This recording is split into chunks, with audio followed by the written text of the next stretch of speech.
aprenda a ficar em silêncio. Deus tocou em meu coração essa semana, por muitos dias, e colocando eu à prova sobre o silêncio. E a gente meio que acha o silêncio perturbador, né? Como, por exemplo, a gente conta uma piada para um amigo, e recebe um silêncio como resposta.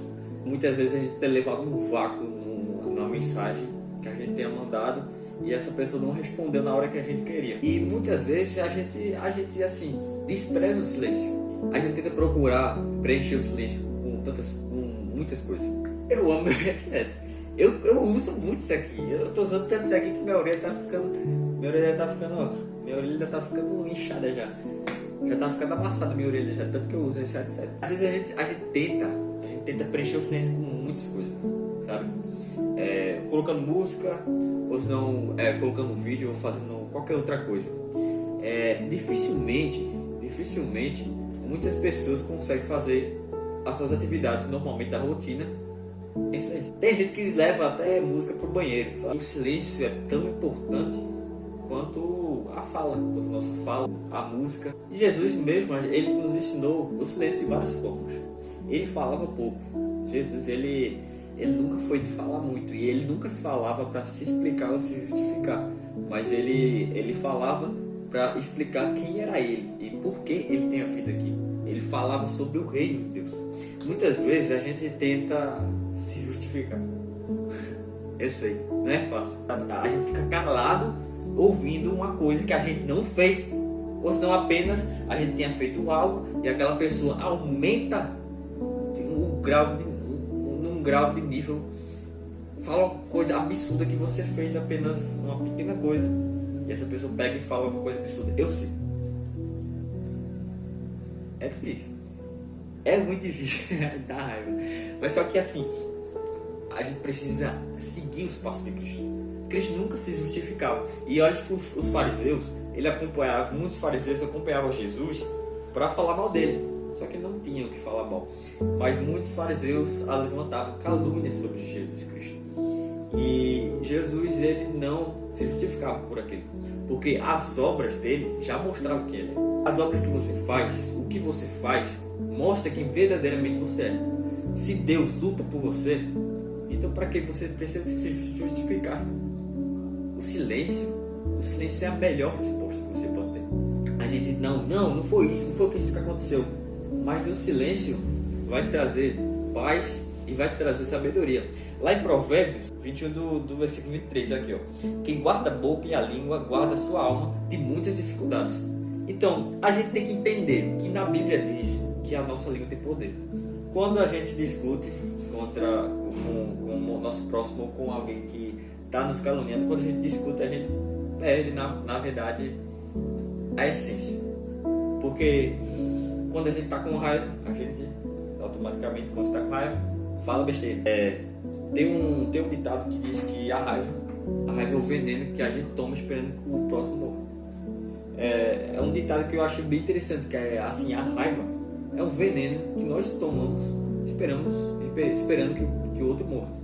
Entendeu?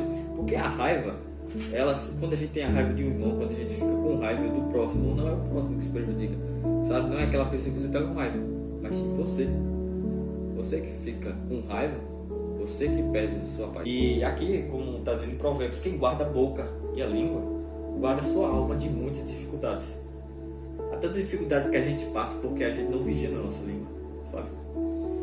Provérbios 17, do versículo 28, está escrito assim: até o insensato, quando se cala, é tido por sábio. Se fica de boca fechada, passa por inteligente. Quem nos justifica é Deus.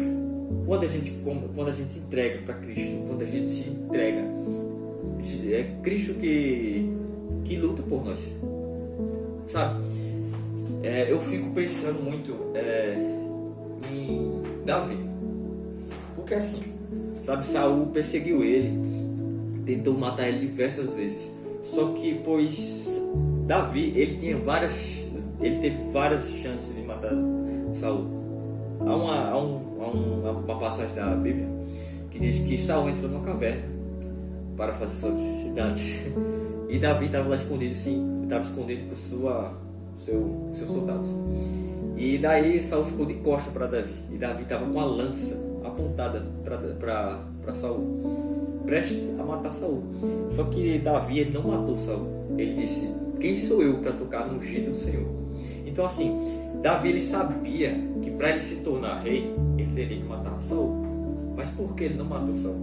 Porque Deus que lutava por ele. Ele não precisava lutar por ele mesmo, porque Deus já lutava por ele. Deus já justificava ele. E assim, o silêncio, ele pode ajudar em momentos de sofrimento.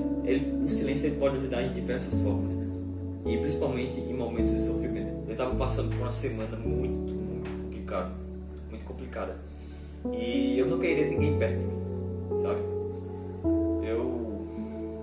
Eu até meus amigos próximos, minha namorada mesmo, eu estava tendo dificuldade de ter uma conversa, porque realmente estava passando por um grande sofrimento dentro do meu coração, e até as pessoas que eu mais amava eu não queria próximo. E eu me lembro muito quando Jesus, ele subiu ao monte para orar, e quando ele soube da notícia de que João Batista morreu, e ele chorou porque João Batista, o amigo dele, morreu. Então ele subiu no monte para orar, e ele não queria que os discípulos dele seguissem ele, porque ele queria ficar sozinho.